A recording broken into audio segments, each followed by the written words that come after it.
ज्योतिज recipe मराठीमध्ये तुम्हा सर्वांचं मनापासून खूप खूप स्वागत आहे। तर आज आपण कैरीची चटणी बघितलेली आहे, आंब्याची चटणी सुद्धा म्हणू शकतात। तर इथं मी किसून चटणी बनवलेली आहे, अप्रतिम चवीची भाकरी सोबत वगैरे खाऊ शकताय।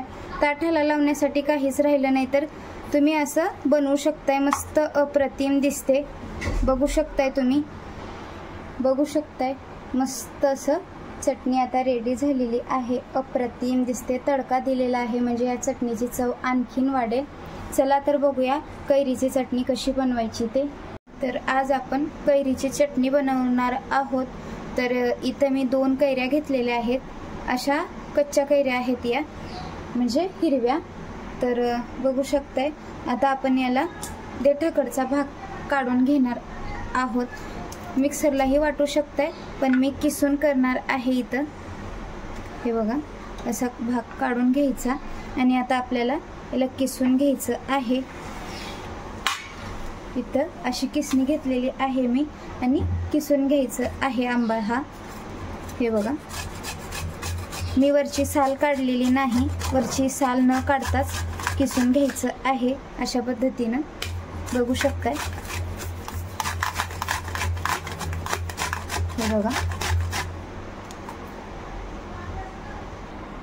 हे बघा आता आंबा किसून झालेला आहे, बघू शकताय मस्त असं आंबा आता किसून झालेला आहे। तर आता ह्या बाउलमध्ये मी काढून घेणार आहे आणि सगळे एकजीव करून घ्यायचं आहे आपल्याला। मीठ तिखट वगैरे याच्यामध्ये टाकणार आहे, ते एकजीव करायचं आहे आपल्याला, बघू शकताय। इथे मी भाजलेल्या जिऱ्याची पूड आहे ते टाकत आहे, जिरा वाटून टाकलात तरी चालेल तुम्हाला। आणि इथं अद्रक आणि लसूणची पेस्ट घेतलेली आहे मी। इथं मी लाल तिखट घेतलेला आहे 1 चमचा आणि चवीनुसार मीठ थोडंसं, एकदम थोडीशी मी इथं हळद घेतलेली आहे। हळद म्हणजे थोडंसं कलर छान येईल आपल्या चटणीला, म्हणून मी घेतलेला आहे। ऑप्शनल आहे, तुम्हाला टाकायचं असेल तर टाकू शकताय, नाहीतर काही हरकत नाही। तर आता आपण याला एकजीव करून घेऊया। हे बघा, मस्त असं एकजीव करायचं आहे। भाकरीसोबत तोंडी लावण्यासाठी वगैरे बनवू शकताय असं काहीतरी वेगळं।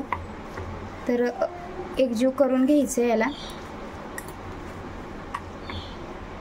अप्रतिम चव लागते याची, नक्की ट्राय करा। आणि आंबा जर जास्तच आंबट असेल किंवा तिखट मीठ वाढवू शकता याच्यामध्ये, मस्त अप्रतिम दिसते। आणि आता आपण याला तडका देऊन घेणार आहोत। तडका देण्यासाठी मी इथे एक पॅन गरम करायला ठेवलेला आहे, तडका पॅन। तर त्याच्यामध्ये 1 ते 1.5 पळी मी तेल टाकणार आहे। कच्चं जरी याच्यामध्ये तेल टाकून खाल्लं तरी अप्रतिम लागते, तडका देण्याची सुद्धा काही गरज नाही। तर शक्यतो मी तडका देतेच। आता याच्यामध्ये 1 चमचा जिरं मस्त असं तडतडू द्यायचं आहे, 1 चमचा मोहरी, कलर आला पाहिजे आपल्या जिऱ्यांना। कलर आला की मग आपण याच्यामध्ये ओतू शकतो। मस्त बघू शकताय मोहऱ्या पण तडतडत आहेत, असा झुणका तडका दिला पाहिजे। तडतड करणं बंद झालं की मग आपण आता याच्यामध्ये ओतून घेऊया। गॅस मी बंद करून घेत आहे। आता याच्यामध्ये हा तडका ओतून देऊया।